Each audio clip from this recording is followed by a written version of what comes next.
Hello, welcome to Apocalypse Athlete. Apologies for the noise. It is raining and it is loud on my shipping container. This video is about rucking. It will be a series, a 10-part series, and this series will be going over pretty much everything I know about rucking, starting from the beginning, going all the way to programming your very own ruck marches. So let me start with this. I have rucked a lot. Probably well over 1,000 miles. With a lot of weight. I'm not saying I'm an expert, but I've fucked up enough to know a thing or two about not fucking up anymore when it comes to rucking. So if you're brand new to rucking, if you barely even get out and walk as it is, this video is for you. So if you are that new to rucking, you should probably do this about a month in advance to actually starting your rucking journey. So as you can see here in the video, I'm walking for a couple weeks. That is all you should do to prepare for rucking. Rucking is going pretty far on your feet with a lot of weight. If you're not even used to walking, you really need to nail that down first. That's just my opinion. I would aim to get roughly 10 to 15 miles total in a week. That'll really toughen up your feet, at least enough to begin rucking. And that's not too bad. That's like 1.5 miles, 2 miles each day of the week. That's maybe 30, 40 minutes of your time. Once you get that down, or while you're getting the walking down, you can do these next few steps. So next you're going to buy some boots. Honestly, for training, they don't have to be that expensive, but one thing I would look out for is a boot with some good ankle support. Starting out, you're going to probably have weaker ankles, so rolling ankles quite a bit is going to be a thing. Also make sure they got some comfortable soles as well. They can't be too weak, can't be too thin. If you step on rocks, you really don't want to feel them. If you are pretty comfortable with walking already, or know that you have strong ankles, you don't have to have high ankle boots. Right now, this is mostly what I'm rocking, just because my ankles don't roll anymore. They're pretty strong, not to brag. But really, now that I've rucked so much, I just ruck in whatever I got. Most of my boots are already broken in. That's another thing with boots, though. If you are going to get some high-end boots, you're going to want to break them in.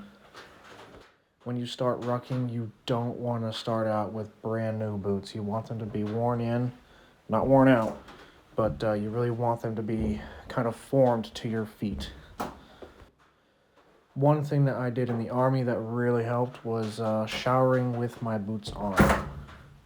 I did this a couple times a week, and within a few weeks, my boots were actually pretty comfortable. One thing to add on to this is, though I said your boots should be strong, make sure they're not too heavy. You shouldn't have 10-pound boots on rucking. It really sucks. I've done it before, so don't make that mistake. So next is purchasing your rucksack. One thing that you need to look out for is size. They usually say cubic inches. Just kind of gauge on what you're gonna be bringing for your ruck. Whatever you're gonna be able to pack in your ruck is what you're gonna have on a mission, camping, whatever you gotta do. Make sure it's big enough. You want to make sure it's got the right pockets on it. Usually any ruck that I've ever had has got 2 side pouches, 2 to 3 pouches on the front of it, along with one on the top. The one on the top is very, very handy. Usually I'll have my ruck packed for 3 to 5 days. I will get into a packing list in a separate video. Usually whatever you do pack in it though, you want to have your heaviest stuff towards the top or towards your shoulders and the lighter stuff towards the bottom. Less mission essential equipment. Usually the stuff that you need when you're about to sleep at night goes at the bottom. One thing that really does suck about rucksacks is that the better ones usually cost more.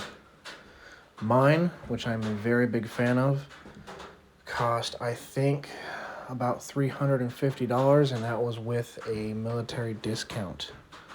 Also, if you do buy rucksacks and you are military or prior service, email them for discounts. They might have them. If you can't afford one of the better rucksacks, you can still get a decent one at a much lower price. It will definitely be used though. If you go to any local surplus store, military surplus, they'll probably have some. Knowing that they are used though, they'll probably beat up. You need to check for a couple things. Firstly, look out for any holes. And if there are holes, see if they're by any seams or by the zippers or anything like that. If they come with pouches, check the buttons on them. Pretty much just make sure you can actually use it. Or if you know that you can get a better rucksack in the next couple months, get one of the military surplus rucksacks just for training. That way you can beat the hell out of it and you can still have another rucksack ready to go when you need it for a real life situation. If you are looking to have one just for training, I think Go Ruck or whatever they're called, they have a rucksack that's pretty decent price and can hold a lot of weight.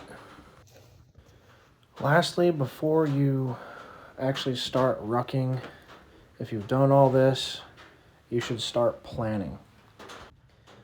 At first, I would start with a pretty easy terrain. If you have any roads or very public trails that you can get to with like an hour or two of your time each week, I would suggest that first. That way, if anything does happen, somebody's probably bound to drive up to you or walk past you. They'll be able to see you, you can get help. Another reason is ankle rolling.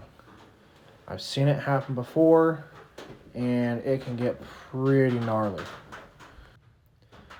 The last time I saw someone roll their ankle, I'm pretty sure they actually broke it. And they were the kind of guy that before the Army, he would just sit at a computer and do a bunch of computer shit. So choose easier terrains. Make sure somebody knows where you are when you go. Have a first aid kit if you can. That's pretty much it. That was pretty much the gist of everything. If you can think of something else, leave a comment below. As always, like and subscribe.